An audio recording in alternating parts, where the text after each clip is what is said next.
français, il y a un petit place, peut-être la beauté. Il y a un quart, il y a qui ration à Bassali.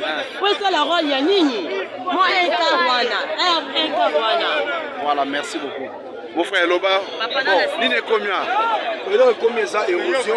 Voilà. Et ça posé du à milieu bachino ba on est pour c'est là pour la salle pour agrandir terrassé. Voilà.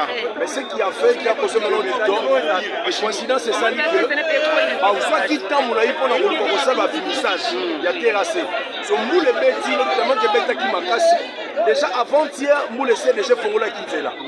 On n'est pas sur la précaution, on a précaution que bâti qui on va être au salon au salé. Et to là l'île on attend moule bêti et fongola ici là, ma casse est agrandie. Mais eux ça la passe ces années et ça route donc national numéro 1.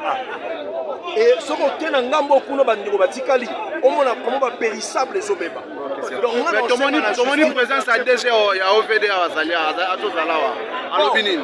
Le problème est ça que nayo qui était maramba l'opinion, mais le problème c'est plus dans DG à OVDT. Et ça n'a pas continué Nyamboka. Ils doivent sanctionner les Chinois là. Soit les entreprises personnelles, ou soit les alliés République de Chine, soit on doit s'en prendre à ces gens-là. Parce que et puis nous avons un makasi na mboka yango yo. So biso ba misusu pe ba misusu na monde ba ndiko misusu batie misala te. Batu ba perte de vie à batu. Na misu na mino bosomo na nde banda ko sokende. Tout ça nana ko futa ngo. Merci beaucoup.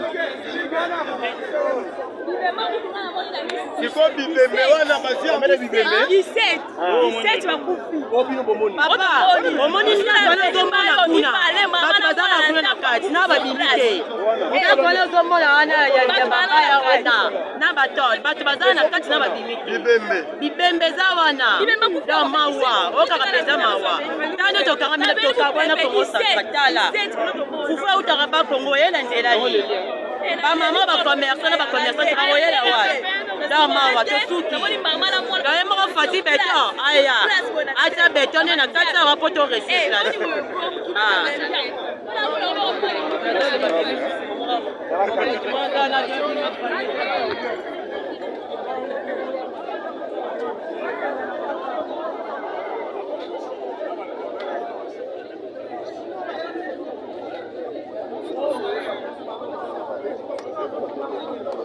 Bonne